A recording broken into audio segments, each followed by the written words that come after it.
ठीक है, तो लास्ट वाला वीडियो बेसिकली थोड़ा सा एब्रप्टली मुझे एक्चुअल में रोकना पड़ गया था नॉइज़ की वजह से, बैकग्राउंड नॉइज़ की वजह से। खैर, अभी जहाँ से हम लोगों ने लीव किया था वहाँ से हम लोग आगे कंटिन्यू करते हैं। तो थर्ड पार्ट तक जैसा कि मुझे दिख रहा है कि मैंने काम कर लिया है, ठीक है। फोर्थ पार्ट पर आते हैं। Fourth part is very important. जब कभी भी तुम्हारे पास नाइदर और नॉर आता है तब एकदम मतलब वो चीज़ तुम ऐसा समझो, बहुत ही स्टैंडर्ड उसका एक फिक्स फॉर्मेट बना हुआ है, उस तरीके से तुमको लिख देना है एकदम खटाक से, ठीक, क्विकली, है ना। तो यहाँ देखो, नाइदर नॉर के बारे में यहाँ मुझे दिख रहा है कि भाई बातचीत ऑलरेडी की हुई है, ठीक है ना। ये देखो यहाँ पर नाइदर पी नॉर क्यू, है ना, ये वाली बातचीत ऑलरेडी की हुई है। उसमें इस बात का ध्यान रखना, जैसे कि angle is neither acute nor obtuse, तो उसमें पी क्या रहेगा तुम्हारा, angle is acute, angle is obtuse. ये पी रहेगा तुम्हारा एंगल इज़ एक्यूट, और क्यू रहेगा तुम्हारा एंगल इज़ ऑप्ट्यूस, ठीक है। तो उसमें नाइदर एक्यूट और फिर नॉर ऑप्ट्यूस ये आ जाएगा तुम्हारे पास। जैसे पी और क्यू अगर तुम ये उठा लेते हो ना, पी लेट से ले लिया तुमने, एंगल इज एक्यूट, क्यू उठाया तुमने, एंगल इज ऑप्ट्यूस।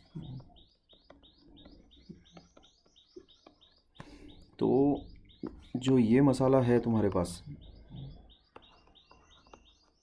ये तुम्हें देगा नाइदर एक्यूट नॉर ऑप्ट्यूस। समझ रहे हो बात? ये वाला जो पोर्शन है,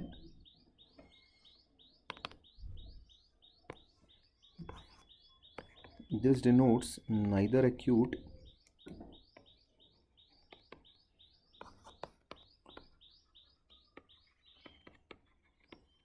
नॉर ऑप्ट्यूस। समझ रहे हो? तो ये तुम्हारा आंसर रहेगा बेसिकली। ये बहुत ही स्टैंडर्ड सा फॉर्मेट है, फिक्स है एकदम, ठीक। मतलब एंगल एक्यूट भी नहीं है और एंगल ऑप्टूज भी नहीं है, दोनों कंडीशंस साइमल्टेनियसली मीट करवाने के लिए एंड ऑपरेटर का इस्तेमाल किया गया है, ठीक है। अच्छा, लिख कर दिया है, जैसे कि मैंने यहाँ पर, ये देखो पूरी चीज़ें लिख कर बहुत ही अच्छे तरीके से यहाँ पर लिख कर दी है मैंने, ठीक है। अच्छा, आगे बढ़ा जाए। जो फिफ्थ पार्ट है उसमें देखो इफ़ और देन का प्रयोग किया गया है, ठीक। फिफ्थ पार्ट में इफ़, है ना, triangle A B C is right angled at B, then measure of angle A plus measure of angle C equals to 90 degree. बहुत ही सिंपल इसका ब्रेकडाउन हो जाएगा तुम्हारे पास। पहला स्टेटमेंट तुम ये बना लो, triangle A B C is right angle B, और दूसरा स्टेटमेंट तुम ये बना लो, in triangle A B C measure of angle A plus measure of angle B बराबर 90 डिग्री। बस इफ़ और देन के साथ फिर कनेक्ट हो जाएगा। ये एकदम मतलब सिंपल, सिंपलेस्ट वाला जो केस होता है उसका भी मतलब खतरनाक, ये तो आसान वाली चीज़ है, ठीक है। तो फिफ्थ वाली चीज़ तुम किस प्रकार लिखोगे?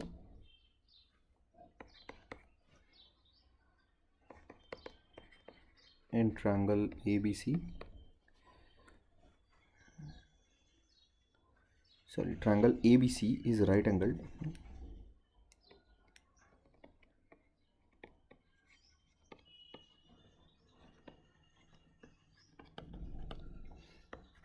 और फिर इधर in triangle A B C measure of angle A plus measure of angle C equals to 90 degree, ठीक।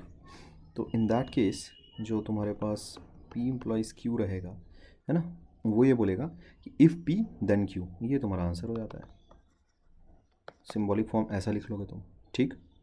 अच्छा, sixth, Hima Das wins gold medal if and only if she runs fast. तो ये तो मतलब सीधा सीधा डबल इम्प्लीकेशन वाला, मतलब दो स्टेटमेंट्स में अगेन कैसे तुम ब्रेक डाउन कर लोगे इसको बड़ी आसानी से। Hima Das wins gold medal, Hima दास रन्स फास्ट, हो गया ख़त्म है। तो यहीं पर इसमें तो यार खैर कुछ ऐसा कुछ खास दिख नहीं रहा है बताने लायक। सिक्स्थ वाला जो केस है उसमें पी हो जाएगा तुम्हारा हीमा, हीमा का नाम मैंने पहली बार सुना है। Hima Das wins gold,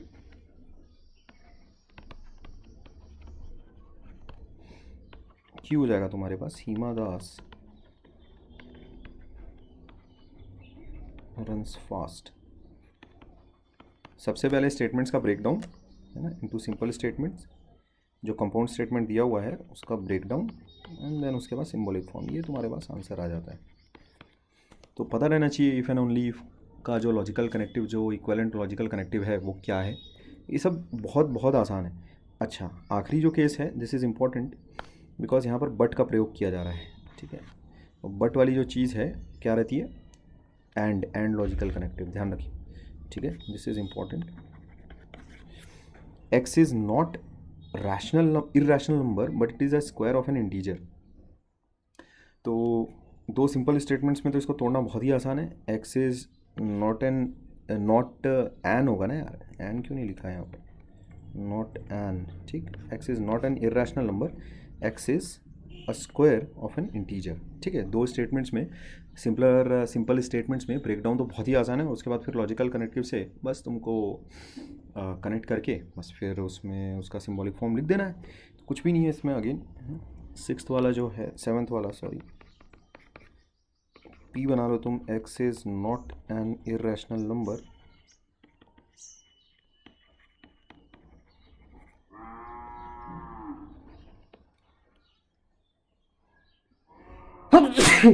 sorry, and then उसके बाद एक्स इज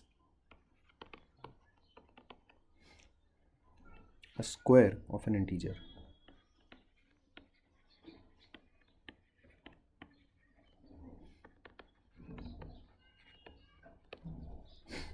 ठीक।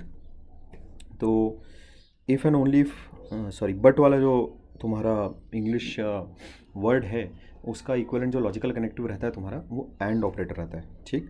तो ये हो जाएगा फिर ऐसा, पी बट क्यू, ठीक है। This will be your answer, ठीक। अच्छा, अभी आगे बढ़ते हैं। अगला वाला सवाल भी सेम टू सेम वैसा ही है। इसमें सबसे पहले हम लोग लॉजिकल कनेक्टिव्स को आइडेंटिफाई करेंगे, ठीक। एंड है, और है, इफ़ एंड ओनली इफ़, है ना, इस तरह के 5 अपने पास रहते हैं, इफ़ देन या फिर नॉट, ठीक है। तो क्विकली, है ना, शुरू करते हैं। इसमें भी देखो क्या करना है, assuming the first part of the sentence as P and the second as Q, right the following statement symbolically, ठीक। तो पी और क्यू तो है ना अपने को मिल ही जाने। उसके बाद सिम्बॉलिकली लिखने के लिए जो सबसे ज़रूरी स्टेप है वो है कीवर्ड्स का पता होना। तो देखो यहाँ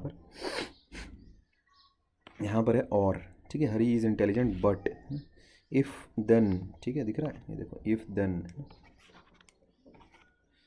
then the sun has not set and, ठीक है, इट मे और इट मे नॉट रेन, तो और हो गया कीवर्ड, ये देखो बट हो गया तुम्हारे पास, ठीक है। ये सारे लॉजिकल कनेक्टिव्स हैं। Triangle is equilateral if and only if, ठीक। इफ़ का मीनिंग क्या रहता है तुम्हारे पास, if and only if. It is not true, ये भी देखो तुम्हारे पास नॉट वाला लॉजिकल कनेक्टिव है तुम्हारे पास, ठीक। इट इज़ नॉट ट्रू, ठीक, अगेन तुम्हारे पास नॉट वाला लॉजिकल कनेक्टिव है। Again it is not true, again तुम्हारे पास नॉट वाला लॉजिकल कनेक्टिव है। फिर टेंथ वाले में तो बहुत सारी चीज़ें दिख रही है। If mister X is happy then his wife is unhappy, and if his wife is unhappy, अरे बाप रे। तो ये तो बहुत सारे इफ्स एंड बट्स हैं। तो इसमें सबसे पहला तो देखो एक इफ़ ये आता है, उसके बाद आता है ये एक और एक इफ़ है, ठीक। देन ये सारे लॉजिकल कनेक्टिव्स हैं विच टुगेदर इम्प्लाइज, है ना, इम्प्लाइज इफ़ देन, है ना, ये सारी वही चीज़ें हैं same to same. If then मतलब इम्प्लाइज वाला जो लॉजिकल कनेक्टिव है, इम्प्लीकेशन वाला, वो यहाँ पर इस्तेमाल होगा, ठीक है। That mister X is always unhappy रहेगा, ये आगे इसमें छपा नहीं है, ये रहेगा इज़ ऑलवेज अनहैप्पी, ठीक। ये काफ़ी इम्पोर्टेंट है, थोड़ा अच्छा है ये, समझे, ठीक। इसको जब मैं पहली बार, जब मैं इसमें अपना अटेम्प्ट कर रहा था तब मुझसे, मतलब मुझे एक चीज़ अच्छी लगी थी, मैं बताऊंगा जब इसकी बारी आएगी तब उसको डिस्कस करेंगे हम लोग। अभी फ़िलहाल पहले सवाल से शुरू करते हैं फटाफट। प्रसाद इज़ इंटेलिजेंट, ठीक है। प्रसाद इज़ हार्ड वर्किंग, हो गया ख़त्म, है तो ऐसे ही ख़त्म हो गया। एक मिनट रुकोगे।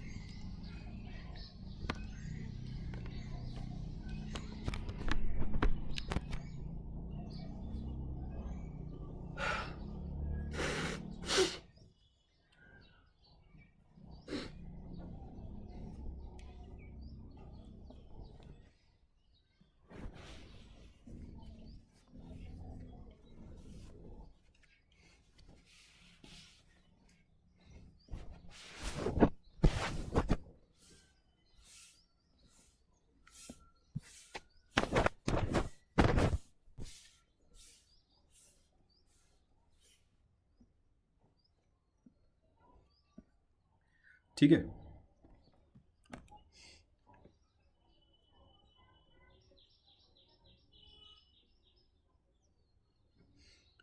तो शुरू किया जाए।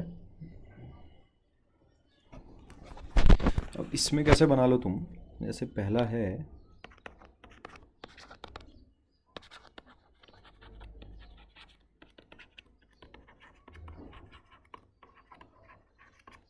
ठीक,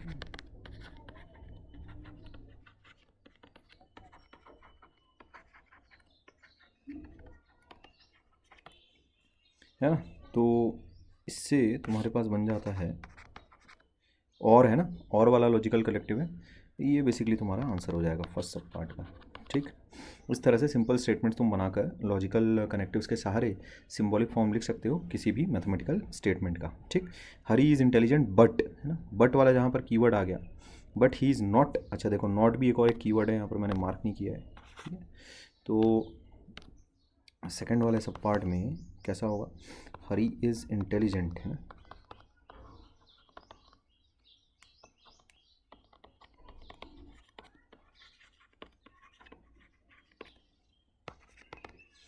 क्यों तुम क्या बना लो, हरी इज़ हार्ड वर्किंग।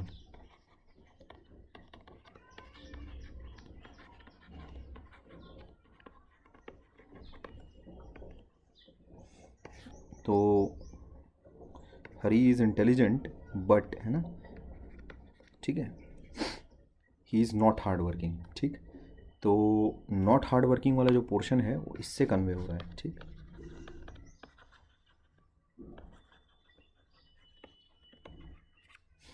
बट वाला जो पोर्शन है वो इससे कन्वे हो रहा है, और ये इंटेलिजेंस वाला जो पोर्शन है वो इससे कन्वे हो रहा है। ठीक, intelligent but not hard working. ठीक है, अच्छा, if I study then I do not fail. ठीक है, तो इफ़ और देन का इसमें तो बहुत ही सीधा सा प्रयोग होता हुआ दिखाई दे रहा है। इफ़ आई स्टडी, तो उसमें हो गया आई स्टडी आई फेल। तो सीधा सीधा यहाँ पर तुम लिख सकते हो इफ़ आई स्टडी, है ना, then I do not fail. ठीक है, ऐसा। तो डू नॉट फेल वाला नॉट क्यू से हो रहा है तुम्हारे पास, और इफ़ देन, ठीक है, ये देखो यहाँ पर, ये इसका इसका क्या मीनिंग है, इफ़ देन, समझ रहे हो बात। और ये फिर ये नॉट क्यू क्या बता रहा है, डू नॉट फेल। ठीक, इसी तरह से बहुत सिंपल सिंपल है यार। The sun has not set. अच्छा, नॉट भी एक और देखो एक कीवर्ड है, नॉट भी तुम्हारे पास कीवर्ड है। The sun has not set, ठीक, and the moon has not risen. तो the sun has risen, the moon has risen, बस हो गया ख़त्म, और क्या, खटाक खटाक करो। द सन हैज़ रिजन,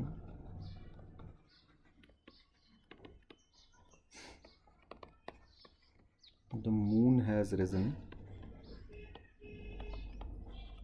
ठीक, तो द सन हैज़, अच्छा रिजन नहीं है, द सन हैज़ सेट। ठीक है, तो the sun has not set, ये हो गया। और एंड वाला logical connective will be this, the moon has not risen, not. ठीक, ये तुम्हारे पास आंसर हो जाता है। अच्छा, इट मे और इट मे नॉट रेन, ठीक है, but the sky is cloudy. तो इट मे रेन पहले तो सिंपल स्टेटमेंट से बना लो, इट मे रेन,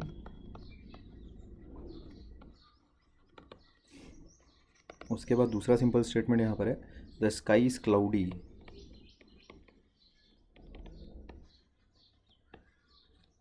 अब देखो बड़े ध्यान से, इट मे और मे नॉट रेन, ठीक है, तो मे रेन और मे नॉट रेन दिख रहा है।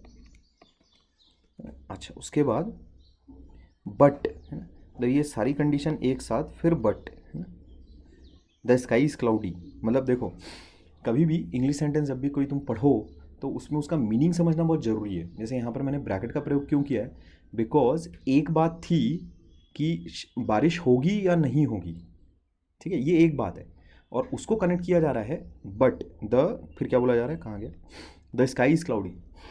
तो दो बातें हैं, दो बातों को एक्चुअल में लॉजिकल कनेक्टिव एंड के द्वारा या फिर मैं कहूँ बट के द्वारा कनेक्ट किया गया है। बट जो दो बातें हैं उनमें जो पहली बात है वो अगेन दो बातों से कनेक्टेड, वो अगेन उसमें दो बातें आ रही है, ठीक है। बट पहली बात क्या है, बारिश हो सकती है या नहीं हो सकती है, तो उसके लिए एक ब्रैकेट बट यानी कि एंड वाला कनेक्टिव, ठीक है। बट इसका मतलब एंड वाला कनेक्टिव, फिर उसके बाद द स्काई इज क्लाउडी, ऐसा। तो ये तुम्हारा आंसर हो जाएगा, ठीक। अच्छा, उसके बाद देखते हैं सिक्स्थ वाला case, triangle is equilateral if and only if all sides are equal. इसमें तो कुछ भी नहीं है यार, तो ये तो पी और क्यू ऐसा ब्रेक कर लो इसको। पी हो गया ट्रायंगल इज इक्विलैटरल, क्यू हो गया तुम्हारे पास ऑल साइड्स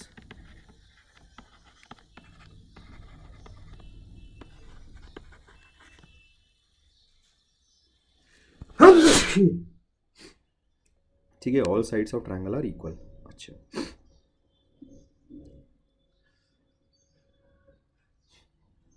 तो इफ एंड ओनली इफ वाली बात है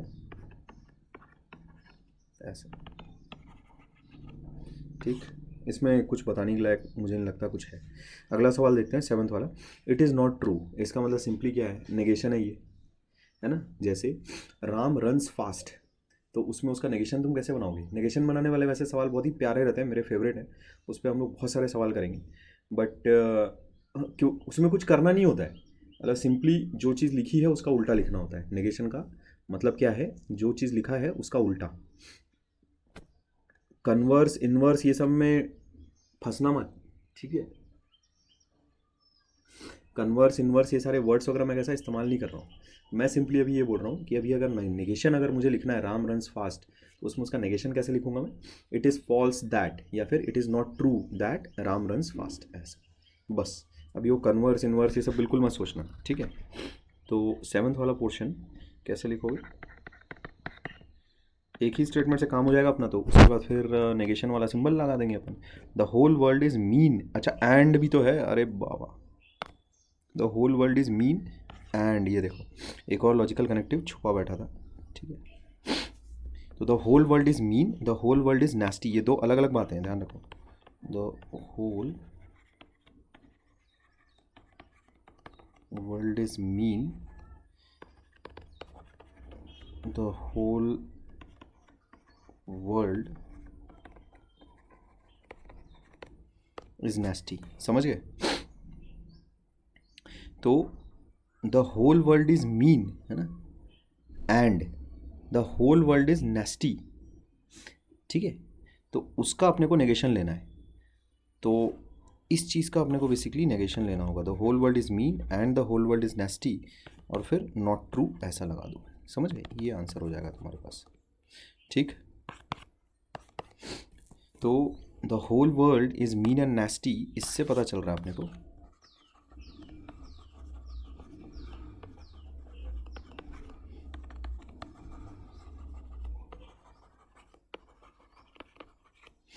इससे पता चल रहा है अपने को बेसिकली नॉट ट्रू, ठीक। अच्छा, आगे बढ़ते हैं एट्थ पार्ट की तरफ। It is not true that mathematics is not interesting, not एक और कीवर्ड छूट गया था। मैथमेटिक्स इज नॉट इंटरेस्टिंग और डिफिकल्ट, यहाँ भी देखो एक और कीवर्ड है वो भी छूट गया, ठीक। तो mathematics is interesting, mathematics is difficult, ये दो अलग अलग बातें हैं। इंटरेस्टिंग और डिफिकल्ट दो अलग अलग कंसेप्ट हैं, ठीक। तो पहले तो सिंपल स्टेटमेंट्स बना लेते हैं। तो एट्थ वाला देखो, मैथमेटिक्स इज इंटरेस्टिंग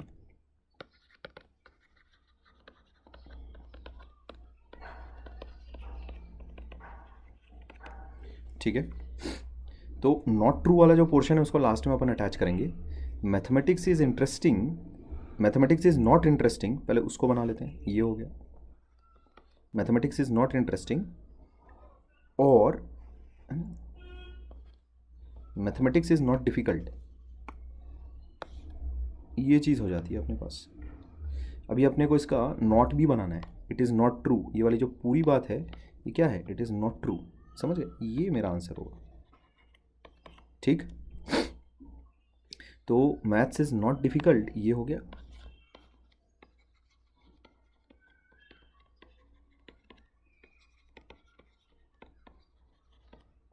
ये पोर्शन हो जाता है मैथ्स इज़ डिफ़िकल्ट।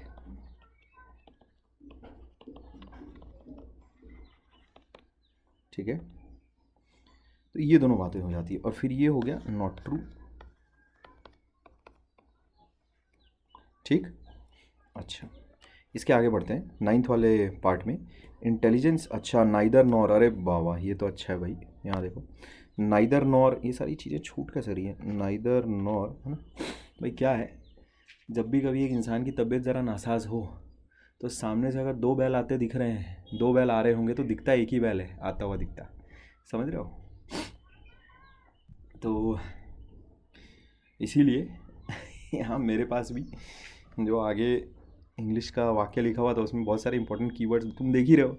पीछे भी बहुत सारे ऐसे सब पार्ट्स गए जिसमें बीच बीच में कुछ कीवर्ड्स कैसा मैं पहली बार में मार्क नहीं कर पाया था। तो उसको जब सवाल मैं दोबारा रीड कर रहा हूँ फुर्सत से तो उसमें मार्क कर ले रहा हूँ, कोई दिक्कत की बात नहीं है। ठीक है, अच्छा तो नाइदर पोलाइट नॉर हेल्पफुल है ना, intelligent persons are neither polite nor helpful. तो पहले सिंपल स्टेटमेंट्स पहले तुम बना लो। तो इंटेलिजेंट पर्सन्स उसमें लिखा है। ठीक है, यहाँ लिख लेते हैं ना 9th वाला पार्ट।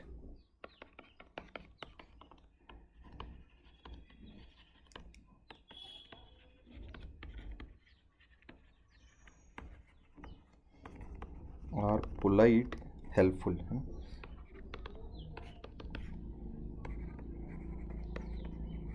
ठीक, तो नाइदर पोलाइट नॉर हेल्पफुल वाली जो चीज़ है वो तुम कैसे लिखोगे, वो ये हो जाएगी। यहाँ देखो नाइदर पोलाइट नॉर हेल्पफुल ये हो गया। और फिर नॉट ट्रू वाला जो पार्ट है वो ऐसा लिख लो, समझ गए, हो गया। तो यहाँ मैं मार्क करके बता दूँ तुम्हें, ये जो पोर्शन है ये डिनोट करता है नाइदर पोलाइट।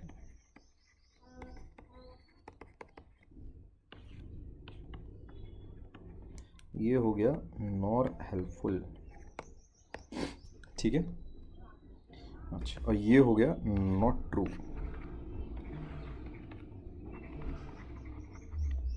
ठीक, अच्छा इसके बाद आखिरी सब पार्ट देखते हैं।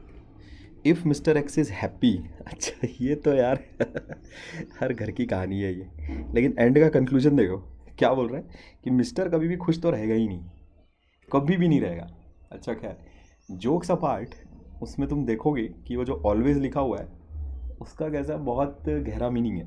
ठीक है, देखो सबसे पहले तो इसमें इम्प्लीकेशन का भर भर के इस्तेमाल होगा, भर भर के।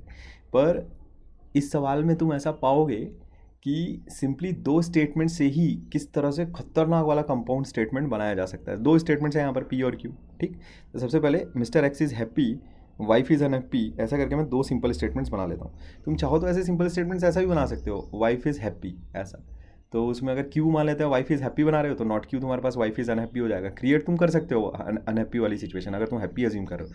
अनहैप्पी अगर अज्यूम कर रहे हो तो उसमें नॉट क्यू जो रहेगा वो हैप्पी को डिनोट करेगा। बट क्योंकि यहाँ पर अनहैप्पी सवाल में ही लिखा हुआ है तो मैं इसीलिए क्यू को अनहैप्पी वाली चीज़ अज्यूम कर रहा हूँ। ठीक है बात, अच्छा तो 10वां जो है अपना फेवरेट, तो मिस्टर एक्स इज़ हैप्पी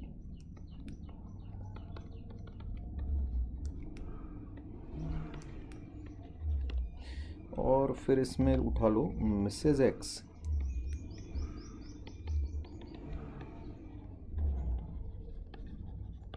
ठीक, अच्छा तो सबसे पहले तो देखो if mister X is happy then his wife is unhappy. ये तो सबसे पहले तो ये बन गया पी इम्प्लाइज क्यू, ऐसा कि अगर आदमी सुखी है तो औरत से देखा नहीं जा रहा ऐसा। ठीक है, ये पहली चीज़ तो ये हो गई। तो यहाँ से यहाँ तक के तो मैं पहुँच गया हूँ भाई। ये देखो इसको कैसा है, अलग पेन से कर लेते हैं।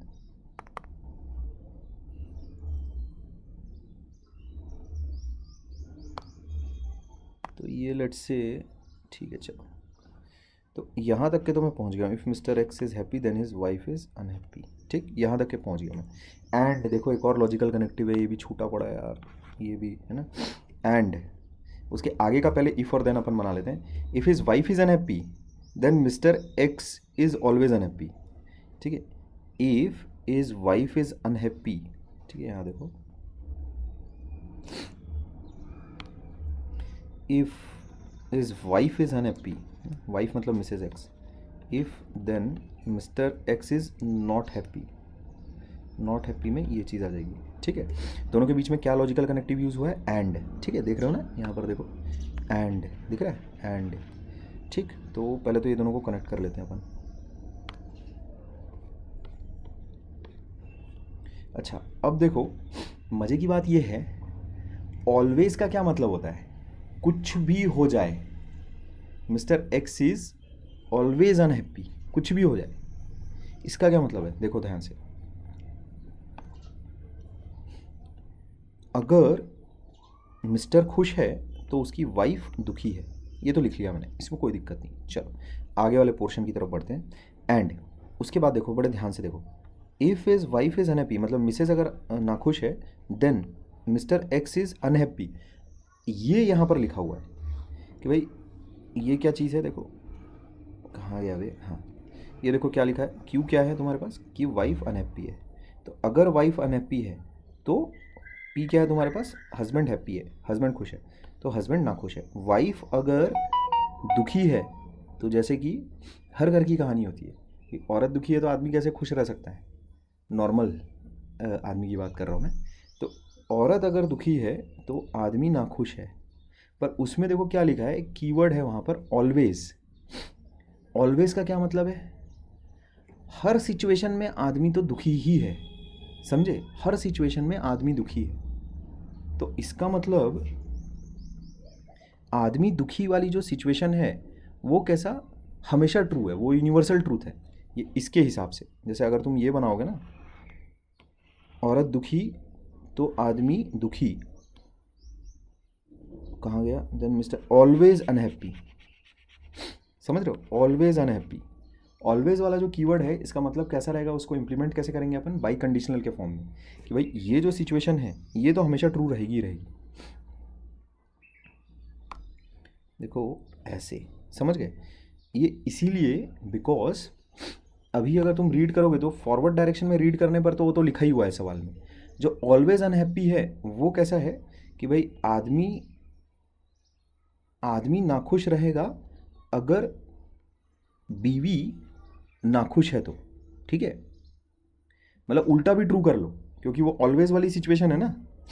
ऑलवेज अगर आदमी अगर हमेशा ही दुखी है, हमेशा, तो तुम क्या कह सकते हो कि अगर औरत दुखी है तब तो आदमी दुखी रहेगा ही, उसमें फिर तुम ये भी कह सकते हो कि आदमी दुखी रहेगा ही रहेगा अगर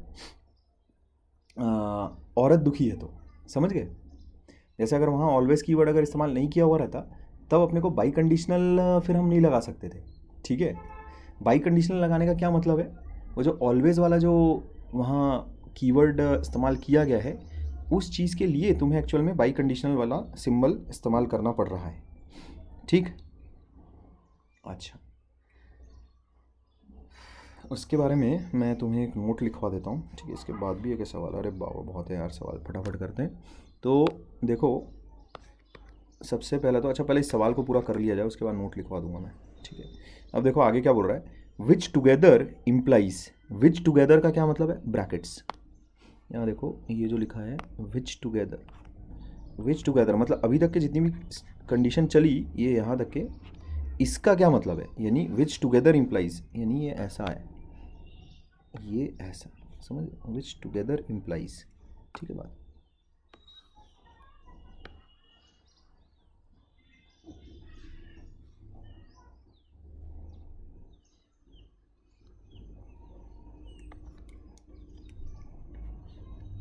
विच टुगेदर इम्प्लाइज क्या, कि mister X is always unhappy, है ना। इसका मतलब क्या है कि भाई मिस्टर एक्स जो है वो हमेशा ही नाखुश रहता है, मतलब नॉट पी, ऐसा। अब देखो हमेशा वाली सिचुएशन अगर तुम्हें ठीक तरह से इम्प्लीमेंट करके दिखानी है वाया सिंबॉलिक फॉर्म, तो उसमें बाई कंडीशनल का प्रयोग करना पड़ेगा। देखो ऐसा, जैसे उसके बारे में मैं एक नोट लिखवा दूँ तुम्हें, इसके बाद फिर कोई कन्फ्यूजन नहीं रहेगा। इफ़ P देन Q, ये चीज़ कैसी है, और if P then always Q, ये चीज़ कैसी है। ठीक है, ध्यान रखो।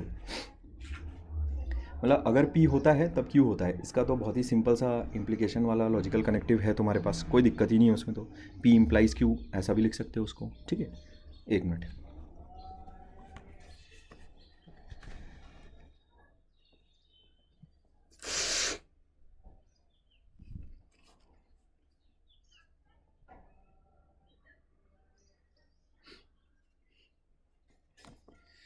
अच्छा, लेकिन अगर तुम्हारे पास ऐसा लिखा हुआ है, ऑलवेज कीवर्ड का इस्तेमाल अगर किया गया है कि अगर P होता है तो Q तो हमेशा ही होता है, ये है ऑलवेज Q। ऑलवेज Q अगर आ गया तुम्हारे पास, मतलब समझ जाओ कि फिर कोई फर्क नहीं पड़ रहा, मतलब इफ़ वगैरह की फिर ज़रूरत नहीं, मतलब Q तो रहेगा ही रहेगा वो, मतलब हमेशा ध्रुव सत्य है वो, ऐसा। तो उसमें अगर वो ध्रुव सत्य है तो तुम वहाँ से भी शुरू कर सकते हो स्टेटमेंट को। मतलब अगर Q अगर ट्रू है, वहाँ से भी किया जा सकता है ना, अगर Q ट्रू है तो भाई P भी ट्रू होगा, ऐसा। ठीक है, जैसे मैं अगर ये कहता हूँ कि भाई बीवी अगर नाखुश है तो आदमी हमेशा नाखुश रहेगा, हमेशा। तो सबसे पहले तो इसे इस बात से फ़र्क करना पड़ेगा कि भाई बीवी अगर नाखुश है तो आदमी नाखुश रहेगा। तो ये इम्प्लाइज वाला तुम्हारे पास केस है, सिंपल सा इम्प्लाइज वाला, P इम्प्लाइज Q, ऐसा सिंपल। लेकिन ये चीज़ कि अगर आदमी सॉरी अगर बीवी नाखुश है तो आदमी हमेशा नाखुश रहेगा, ऐसा, ये हमेशा वाली चीज़ अगर तुम्हें उठानी है तो उसके लिए फिर तुम्हें बाई कंडीशनल का प्रयोग करना पड़ेगा। Because in that case forward और बैकवर्ड दोनों डायरेक्शन में ये बात ट्रू रहेगी। देखो फॉरवर्ड डायरेक्शन तो ट्रू रहेगा ही कि बीवी नाखुश तो आदमी नाखुश, फॉरवर्ड डायरेक्शन में तो ट्रू रहेगा ही। बैकवर्ड डायरेक्शन में भी ये चीज़ सही होगी, आदमी तो हमेशा ही नाखुश है, तो अगर आदमी नाखुश है तो बीवी नाखुश है, ऐसा भी तुम ले सकते हो। ठीक है बात,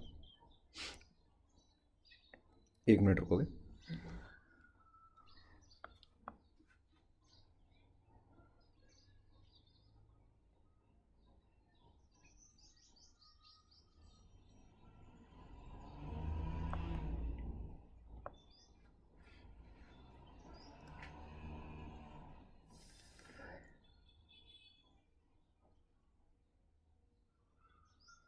एक मिनट हाँ।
देखो,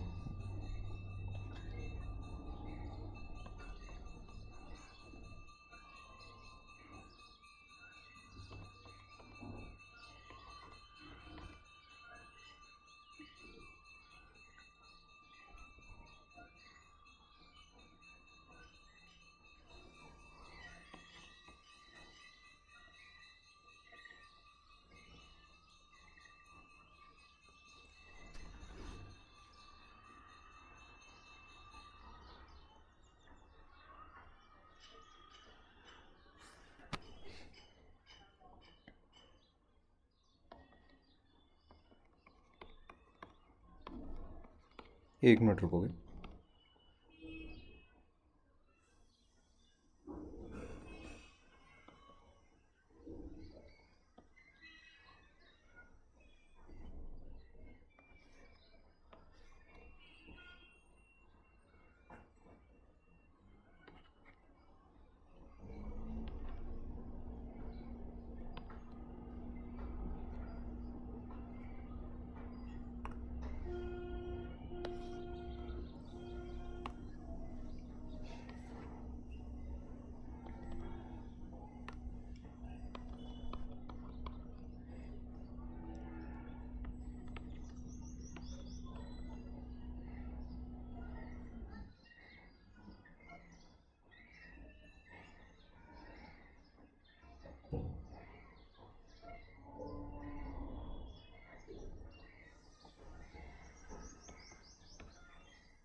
इसके बारे में एक बार थोड़ी सी बातचीत मैं और करूँगा, ठीक है?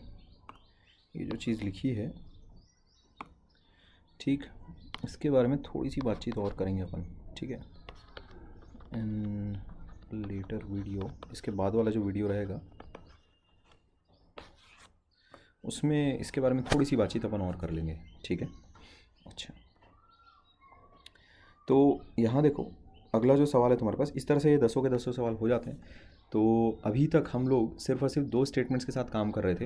अब तुम्हारे पास देखो 3 स्टेटमेंट्स हैं। सबसे पहले वाले पार्ट को अपने को P अज्यूम करना है, सेकंड को Q और थर्ड को R, और फिर उसके बाद जो स्टेटमेंट्स दिए हुए हैं उसको फिर सिम्बॉलिकली लिखना है, ठीक? अच्छा, तो सबसे पहला देखो यहाँ पर जो अपने पास मैथमेटिकल स्टेटमेंट है, monotonic increasing sequence which is bounded above is convergent. तो यहाँ पर 3 बातें हैं। सबसे पहली बात तो है मोनोटोनिक इंक्रीजिंग सीक्वेंस है ना, मतलब अगर कोई सीक्वेंस मोनोटोनिकली इंक्रीजिंग है, मोनोटोनिकली मतलब बढ़े जा रहा है बढ़े जा रहा है बढ़े जा रहा है, ऐसा नहीं कि बढ़ रहा है फिर घट रहा है ऐसा, ठीक है। तो मोनोटोनिकली इंक्रीजिंग सीक्वेंस है विच is bounded above. Bounded above का मतलब होता है जैसे उसका मतलब इन्फिनिटी तक नहीं जा रहा है, ऐसा नहीं कि जाते जाएगा जाते जाएगा जाते जाएगा। जैसे अगर मैं तुमसे बोलूँ कि भाई 1 2 3 4 5 6, ये तो देखो जाते जा रहा है जाते जा रहा है ना, तो ये बाउंडेड थोड़ी है। लेकिन अगर जैसे मैं इस पर एक बाउंड लगा दूँ, लेट से इसको मैं बोल दूँ कि there can't exist a natural number, अगर ऐसा कोई नियम आ जाए कि there can't exist a natural number greater than 10, ऐसा तो बाउंड हो गया ना, 10 तक बाउंड हो गया, कुछ अपर लिमिट सेट हो गई, ठीक है। इस कन्वर्जेंट, अब कन्वर्जेंट का मीनिंग क्या है, इस चीज़ को अगर मैं बताने बैठूंगा तो ये इंजीनियरिंग में आती है तुम्हारे सामने, कन्वर्जेंट डाइवर्जेंट सीरीज ये सब, ठीक है। तो मोटा मोटी तुम ये समझ लो कि कन्वर्जेंट का मतलब कि जो पूरी सीक्वेंस है वो क्या किसी फाइनाइट वैल्यू की तरफ कन्वर्ज कर रही है कि नहीं कर रही है। जैसे अगर कुछ समेशन अगर मान लेते हैं तुम्हारे पास लिखा हुआ है, तो उसकी जो वैल्यू है वो कैसा किसी फाइनाइट वैल्यू की तरफ अप्रोच कर रही है कि नहीं कर रही है। खैर, अगर तुम्हें ये कन्वर्जेंट डाइवर्जेंट का मीनिंग नहीं भी पता है, अपने को तो सादा अंग्रेजी का काम करना है, ठीक है। तो इसमें तुम्हारा मीनिंग जानना एक्चुअल में उतना ज़रूरी नहीं है जितना कि उसे ट्रांसलेट कर लेना, है ना। इनफैक्ट ट्रांसलेट ही करना है अपने को सिंबॉलिक फॉर्म में। तो इसमें 3 बातें हैं, तो तीनों बातों को सबसे पहले तुम्हें अंग्रेजी में उतारना पड़ेगा। तो सबसे पहला, एक सीक्वेंस मोनोटोनिकली इंक्रीजिंग है, पहला तो ये, ठीक है। Sequence is monotonically increasing, monotonic increasing, पहला ये।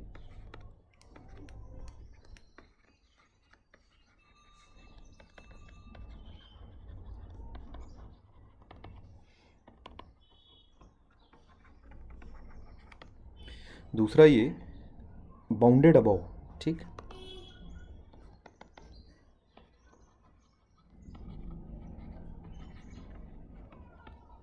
अच्छा, तीसरा ये द सीक्वेंस इज कन्वर्जेंट,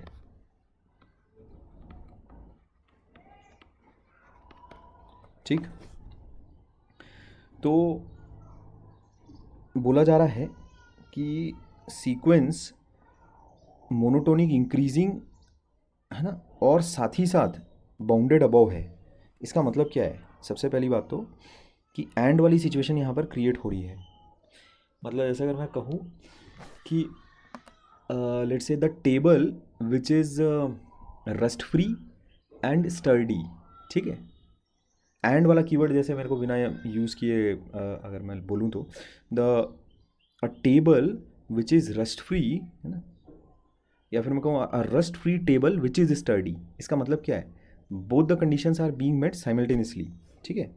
यहाँ पर जैसे अगर ये चीज़ तुम्हारे सामने आती, कंसिडर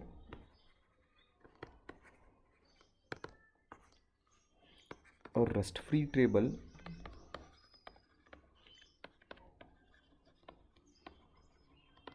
विच इज़ स्टर्डी, ऐसा। तो इसमें इसका मीनिंग क्या है, द टेबल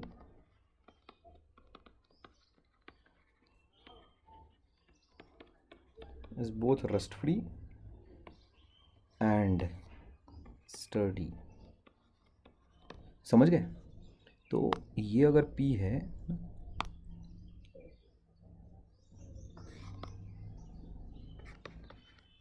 तो ये अगर Q है, तो इसका क्या मीनिंग बैठा, इसका मीनिंग बैठा तुम्हारे पास ऐसा, समझ गए। तो a monotonic increasing sequence which is bounded above, ये बैठा तुम्हारे पास ये ऐसा। इज कन्वर्जेंट, इसका मतलब ध्यान से समझो, ये बिना इसने इफ और देन का प्रयोग किए जो इसका इंटेंडेड मीनिंग है ना, वो कन्वे कर दिया है। इस मैथमेटिकल स्टेटमेंट ने बिना इफ और देन का यूज़ किए, यहाँ पर एंड का भी प्रयोग नहीं हो रहा है, तुम देख रहे हो। बट अपने को ये मैथमेटिकल स्टेटमेंट के इंटेंडेड मीनिंग से अंग्रेज़ी भाषा में ये जो चीज़ कहने की कोशिश कर रहा है ना, अपने को उसको पकड़ के सिंबॉलिक फॉर्म लिखना पड़ेगा इस मैथमेटिकल स्टेटमेंट का, इस कंपाउंड मैथमेटिकल स्टेटमेंट का, ठीक है। काफ़ी अच्छा ये। तो यहाँ पर एक कंडीशन है, इनफैक्ट 2 कंडीशंस हैं, ठीक है। जो ये सवाल है इसमें 2 कंडीशंस हैं कि अगर आप इफ़ मोनोटोनिक इंक्रीजिंग, है ना,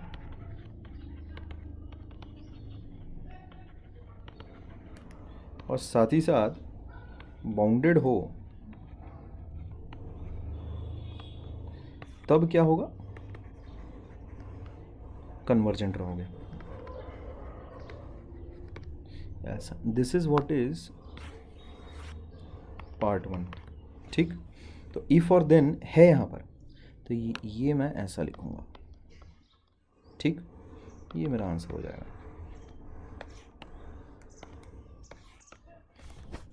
अच्छा, ये अच्छा लगा मेरे को, बिकॉज इसमें डायरेक्टली कैसा ऐसा नहीं कर रहे हम लोग कि भाई इफ़ देन लिखा हुआ है और डायरेक्टली उसको ट्रांसलेट कर रहे हैं सिंबॉलिक फॉर्म में, ऐसा नहीं था यहाँ पर। तो इस तरह के भी सवाल आ सकते हैं, ये अच्छे सवालों की कैटेगरी में है। अच्छा, इसके आगे बढ़ते हैं। देखो अब यहाँ पर जैसे जो कीवर्ड्स हैं डायरेक्टली विजिबल हैं, मतलब तड़ तड़ यहाँ पर तो लगाओगे तुम, इफ़ हो गया है ना, देन हो गया, दे आर कॉलिंग, और हो गया। ठीक, उसके आगे देखो इफ़ यहाँ पर है ना, नॉट है, देन है। ठीक, the cross product is zero if and only if, ये तो बहुत ही आसान है। दे आर पैरेलल, और हो गया।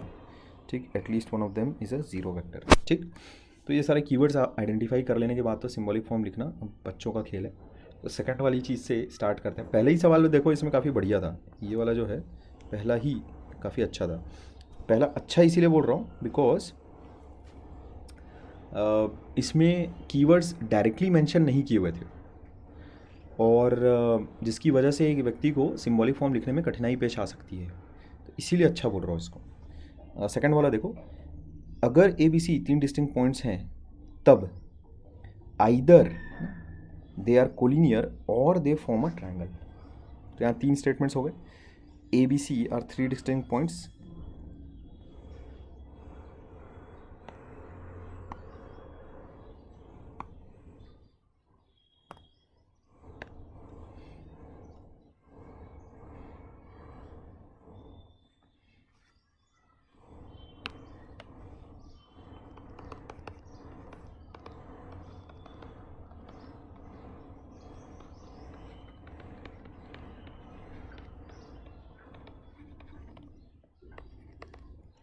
ठीक,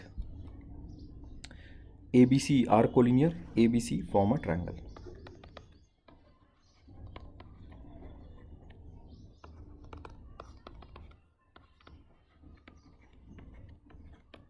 अच्छा, तो यहाँ पर है अगर A B C 3 distinct points हैं तब उसके बाद क्या होगा। तो उसमें देखो इफ़ में एक कंडीशन आ गई तुम्हारे पास कोलिनियरिटी वाली, उसके बाद क्या होगा उसमें देखो इफ़ पी देन, उसमें खाली एक स्टेटमेंट नहीं है, उसमें बोल रहा है वो कि या तो कोलिनियर होंगे या फिर ट्रायंगल फॉर्म करेंगे ऐसे। ठीक, ये मेरा आंसर होगा।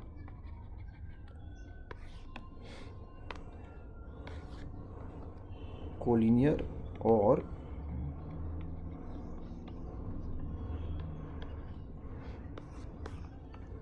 if ABC are 3 distinct points।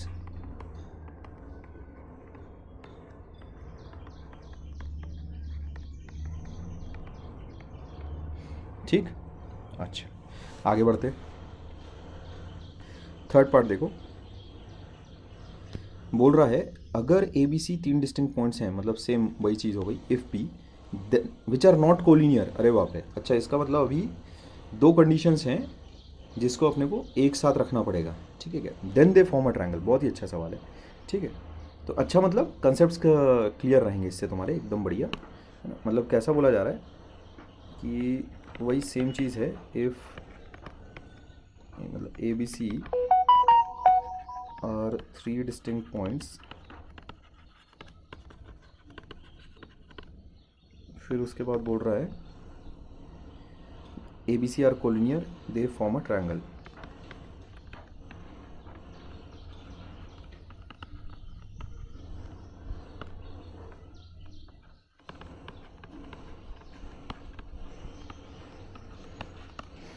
तो अगर P और Q दोनों साथ में हो रहे हैं, क्या बोल रहा है, अगर साथ में नहीं हो रहे हैं 3 distinct points which are not collinear.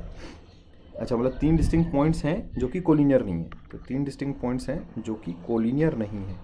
ठीक, तब ये जो चीज़ रहेगी फिर वो उससे तुम ये बोल सकते हो कि जो पी क्यू आर सॉरी जो ए बी सी पॉइंट्स हैं तीनों के तीनों वो फिर एक ट्रायंगल फॉर्म करेंगे, समझ गए? ऐसा ये है। तो ये हो गया नॉट कोलिनियर।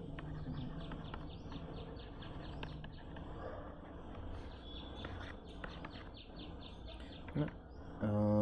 तीन डिस्टिंक्ट पॉइंट्स, ठीक है।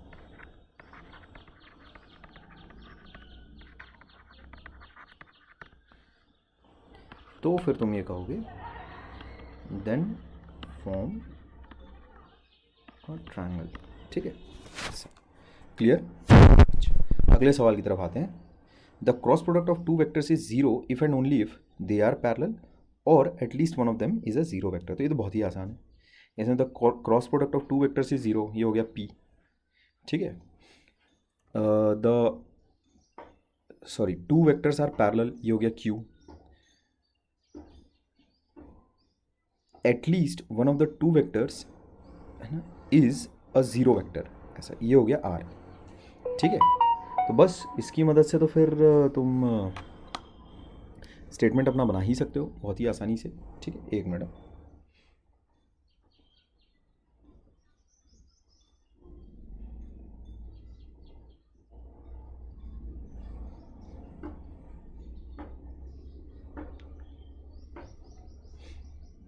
ठीक है।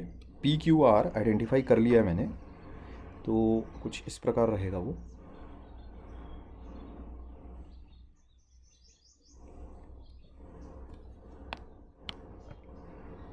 पी हो जाता है अपने पास cross product of two vectors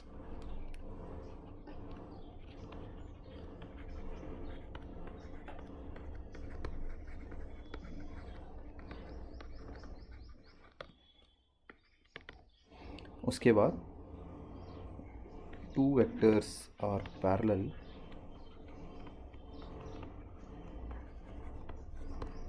अब उसमें इस पे मत पड़ जाना कि कौन से दो वेक्टर्स, अपन तो बस इंग्लिश भाषा को ट्रांसलेट कर रहे हैं सिंबॉलिक फॉर्म में, ठीक है। आर हो जाता है at least one of the two vectors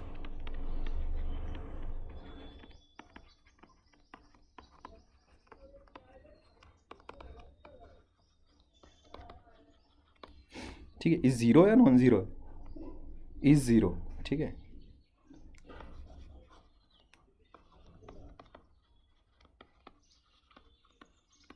ठीक, अच्छा। तो the cross product of two vectors is zero if and only if. अच्छा, तो मतलब P if and only if, और फिर बाकी के जो दोनों कंडीशंस हैं वो और के साथ कनेक्टेड हैं, ठीक है। दे आर पैरेलल और at least one of them is a zero vector, तो यहाँ हो जाएगा क्यू और आर ऐसे, ठीक।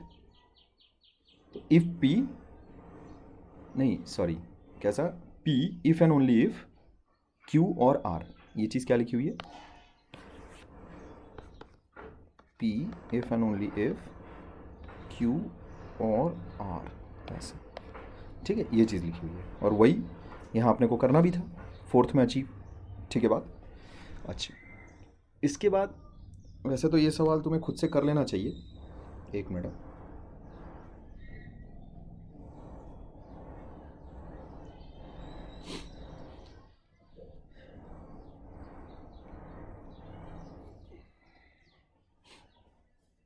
देखो, अरे बाप रे, दो दो सवाल हैं क्या? ठीक है,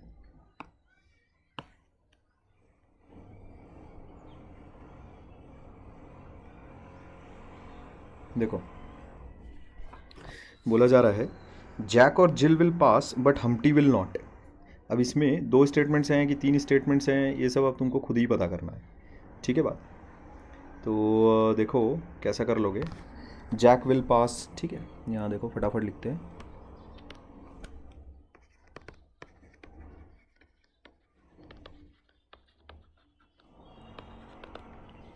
जिल will pass, Humpty will pass, Humpty will not पास, ऐसा लिख लेते हैं।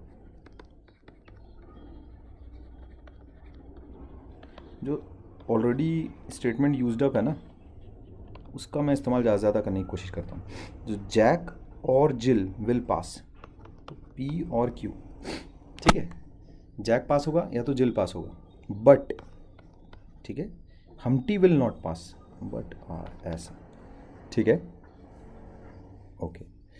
तो इसके बाद देखो अगला बोला जा रहा है कीवर्ड्स वगैरह सब आइडेंटिफाई अपन कर चुके हैं भाई, और हो गया, बट हो गया, ठीक, ऐसा।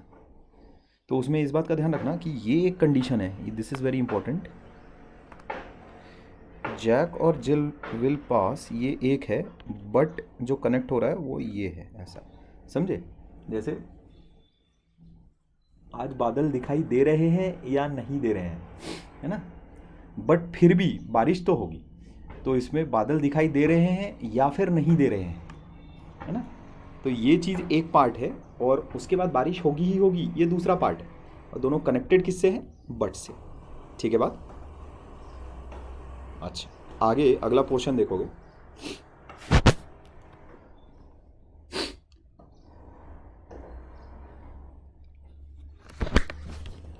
इफ द जूड इज, क्या है ये, if the judge is drunk then he may fall asleep, और अच्छा जज होगा जूड लिखा हुआ है यार, जज होगा ना, इफ द जज is drunk then he may fall asleep और हैंग द विटनेस, ये तो काफ़ी आसान है। तो जज इज ड्रंक,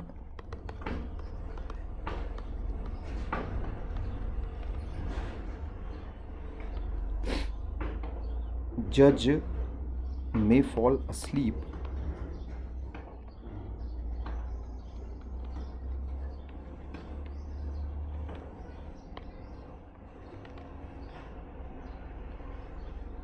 जज मे हैंग द विटनेस,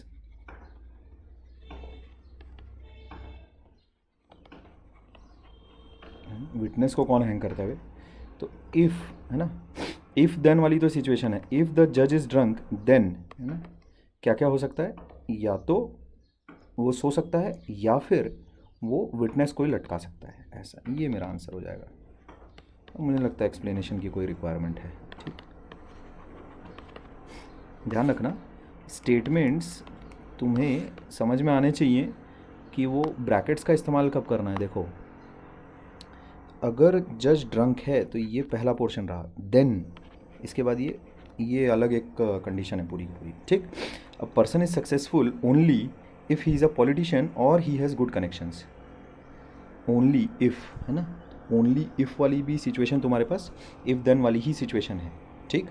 तो अ पर्सन इज सक्सेसफुल, इसको देखो मैं ऐसा तोड़ रहा हूँ,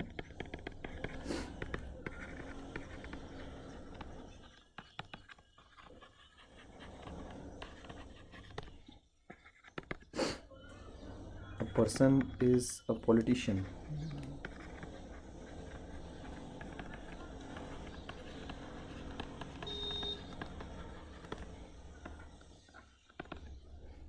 a person has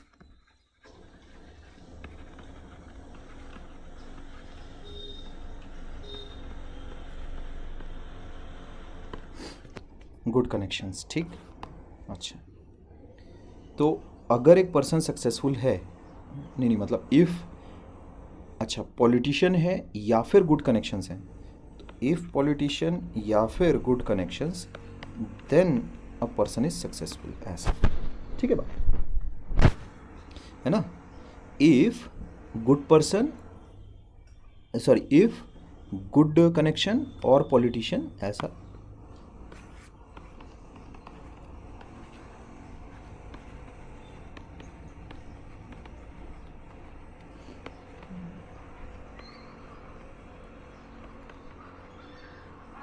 then,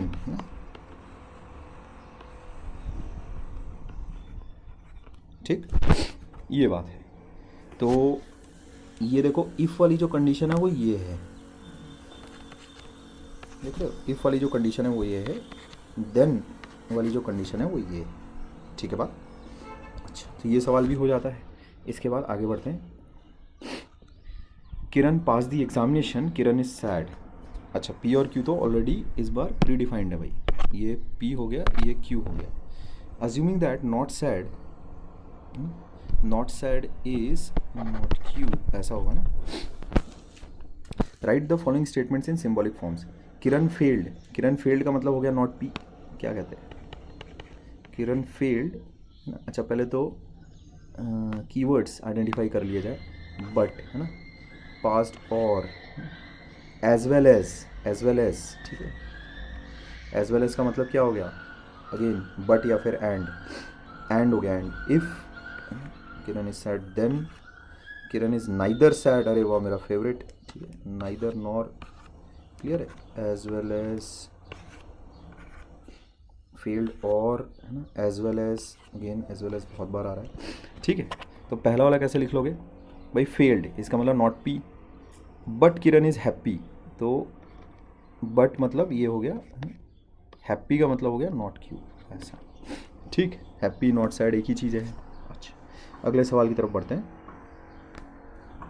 Kiran past या फिर, है ना, अच्छा किरण पास्ट इसका मतलब हो गया, और फिर या फिर, और इसके बाद ये देखो दूसरा पोर्शन है पूरा, Kiran is happy as well as sad, ठीक है।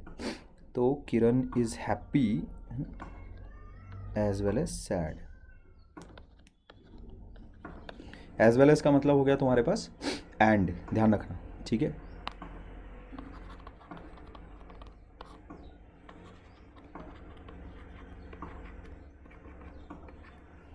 This is very very very important, ठीक। अच्छा इसके बाद देखो, इफ़ किरण इज सैड, मतलब इफ़ देन वाला लॉजिकल कनेक्टिव है। इफ़ किरण इज सैड मतलब इफ़ क्यू देन, फिर क्या बोल रहा है, किरण pass the examination, Kiran pass the examination, ऐसा ये हो गया, ठीक है। फोर्थ वाला देखो, Kiran is neither sad nor he failed, तो किरण फेल्ड, हाँ एक मिनट रुकोगे, ओ यार रॉबी का आक्रमण हाँ बोल, हाँ हाँ हाँ हाँ भाई क्यों तबाही मचा रहा है, अरे अरे, हाँ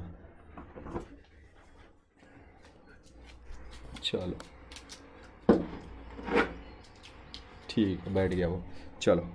तो फोर्थ वाला देखते हैं, किरण इज नाइदर सैड, ठीक है।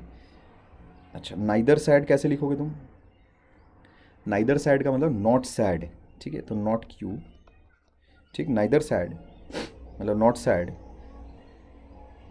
नॉर फेल्ड, ठीक है। तो किरण पास्ट ये हो गया पी, तो किरण फेल्ड हो गया नॉट पी,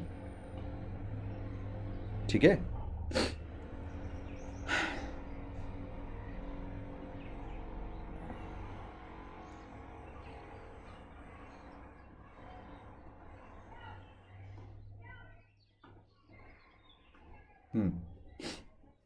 अच्छी चीज़ है, देखो कहाँ है अपना नाइदर नॉर वाला डिस्कशन, हाँ कहाँ गया भाई, हाँ ये देखो, ये रहा नॉट ऑप्ट्यूस, समझ गए, नॉर ऑप्ट्यूस, ठीक। मतलब जैसे एंगल इज ऑप्ट्यूस है तो नॉर ऑप्ट्यूस नाइदर एक्यूट, ऐसा, फिर दोनों को कनेक्शन करते हैं अपन, ठीक है। अच्छा तो डिपेंड करता है कि यहाँ पर क्या लिखा है ना। अच्छा अभी देखो आगे, नाइदर नॉर वाले में कैसे करेंगे, ये चीज़ क्या है, नाइदर सैड या फिर मैं कहूँ नॉट सैड, अब फिर नॉट फेल्ड, नॉट फेल्ड का मतलब होता है पास्ट, ठीक है। तो पास्ट का मतलब हो गया पी, ध्यान रखना, ये हो गया नॉट फेल्ड, ठीक, ठीक है। तो इसको नॉट नॉट पी भी लिख सकते हो तुम, not failed, that is not failed का मतलब क्या हो जाता है, नॉट पी, तो ये चीज़ किसके बराबर है, पी के बराबर है ना, दिस इज गुड, ठीक है, ये ठीक है। किरण फेल्ड या फिर, देखो यहाँ पर दो स्टेटमेंट्स आ रहे हैं, मतलब दो ब्रैकेट से सेपरेट करना पड़ेगा, किरण फेल्ड या फिर passed as well as he is happy, ऐसा, ठीक। तो देखो किरण फेल्ड का मतलब कैसा हो गया, नॉट पी, या फिर दूसरा वाला स्टेटमेंट क्या आ रहा है, पास्ट, है ना, as well as Kiran is happy, ऐसा।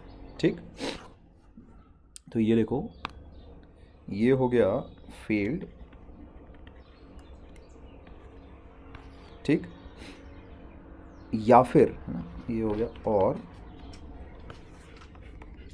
Past and happy. ठीक है, तो मेरे ख्याल में मैंने काफ़ी सारे स्टेटमेंट्स का एग्जांपल लेते हुए तुम्हें सिंबॉलिक फॉर्म लिखना सिखाया है। इसके बाद कोई दिक्कत नहीं होनी चाहिए सिंबॉलिक फॉर्म लिखने में। Let's hope so.